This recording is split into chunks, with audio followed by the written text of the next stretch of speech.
میرے عزیزو، جگہ واہمات، توہمات، دھوکوں اور فریبوں کی جگہ ہے۔ یہ جو دنیا ہے نا، یہ توہمات کی جگہ ہے، دھوکے کی جگہ ہے، ملمہ کاری کی جگہ ہے، فریب کی جگہ ہے۔ یہاں ہے کچھ اور، نظر کچھ اور آتا ہے۔ تو ایسی جگہ سے سرخرو لوٹنے کا ایک انداز یہ ہے کہ ہم اپنے مولا کے نام پر جان قربان کریں۔ میں ان بچوں جوانوں سے کہہ رہا ہوں، بزرگوں کی طرح جیسے آپ کے اجداد تھے، اپنے اندر غیرت مندی کو بڑھاؤ۔ بے غیرت علی والا نہیں ہوتا، بے غیرت حسینی نہیں ہوتا۔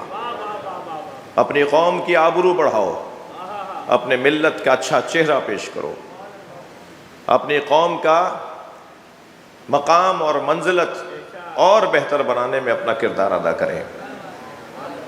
تشیع کا شفاف چہرہ جو بعض لوگ گرد آلود کر دیتے ہیں، انہیں اللہ جانے، مگر آپ کا میرا کام یہ ہونا چاہیے اس چہرے کو ہمیشہ صاف کرتے رہیں۔ ہر کچھ دن کے بعد جب مسائل جمع ہو جائیں اور تشیع کا چہرہ کوئی گرد آلود نظر آ رہا ہو تو اسے اپنے کردار کے ذریعے سے اسے شفاف بنائیں، اسے صاف بنائیں۔ نوٹ کریں دوست، اور اس کا کلپ بھی بنا سکتے ہیں تو چلائیں۔ شرم کی بات ہے، افسوس ہوا بہت کہ پاکستان کے وزیر مذہبی امور، اس نے یہ بیان دیا کہ 40,000 زائرین پاکستان سے جا کر زیارت کی غرض سے گئے اور وہاں جا کے غائب ہو گئے، گم ہو گئے۔ افسوس ہے، میں مذمت کرتا ہوں اس وزیر مذہبی امور کی کہ جس نے اس طرح کا بیان دیا۔ اسے نظر نہیں آیا کہ شام میں داعش میں بھرتی ہونے پاکستان کے سے جو لوگ گئے تھے وہ کہاں گئے؟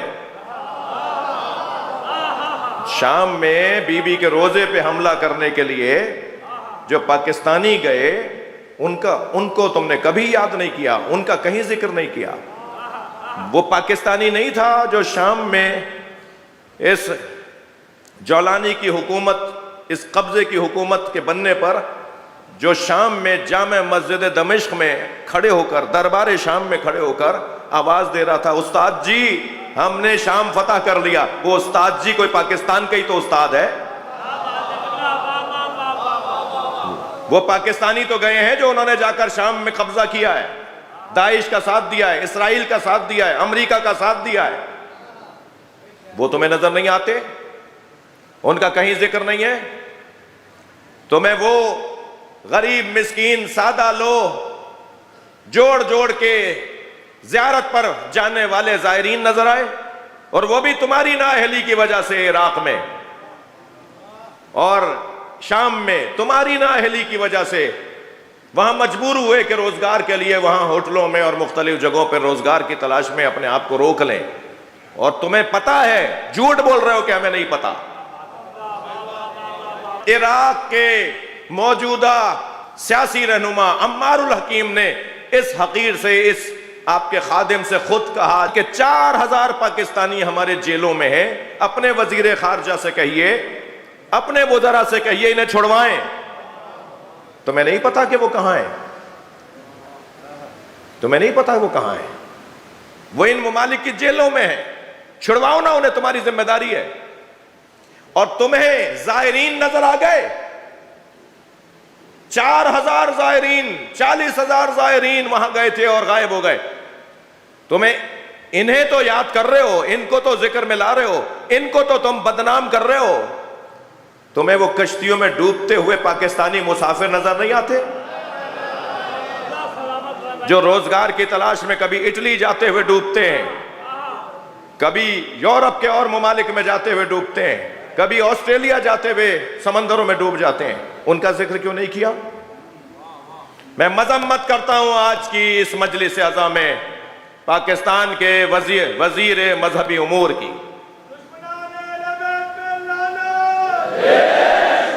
اور اگر اس وزیر نے معافی نہیں مانگی، معذرت نہیں کی، یا کم سے کم یہ بھی نہیں بتایا کہ پاکستان کے کون کون سے مدرسوں سے داعش میں بھرتی ہونے کے لیے پاکستان کا ملا گیا ہوا ہے،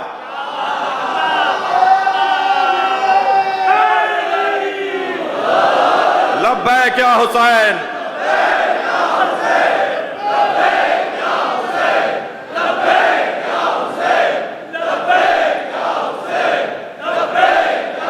بلند تر صلوات۔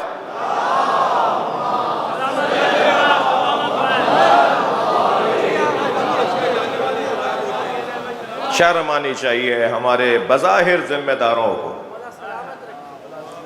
مگر کیا بتائیں کہ جو ایک رات پہلے ہارے تھے اور دوسرے دن جیت گئے، تو ایسے ذمہ داروں کو کیا ذمہ دار کہا جائے؟ عزیزو،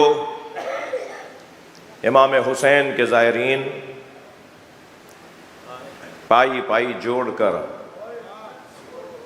مجھے ملے ایسے لوگ، مولانا 7 سال سے پیسے جوڑ رہا تھا، میں نے 7 سال تک اپنے ٹھیلے کی کمائی سے 100 روپے بچا بچا کر یہ 70,000 جمع کیے ہیں، اور اب میں کربلا زیارت کرنا چاہتا ہوں۔ میری بڑی آرزو تھی کہ میں قریب سے امام حسین کی زری دیکھ لوں۔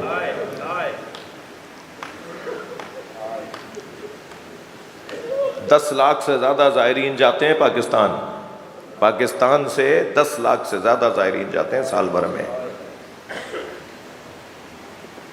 گزشتہ 75-80 سالوں میں تمہیں چند ہزار زائرین گم نظر آ گئے، وہ جو کروڑوں کی تعداد میں زائرین گئے اور زیارت کر کے واپس آئے، تم نے ان کی دل آزاری کی ہے، تم نے امام حسین کے زائرین کی دل آزاری کی ہے۔ کوئی نہیں ہے اس ملک میں تم پر اعتراض کرنے والا، کوئی نہیں کر سکتا تم پر اعتراض، تم جو چاہو گے بول دو گے۔ افسوس ہے، مذمت ہے ایسے لوگوں کی۔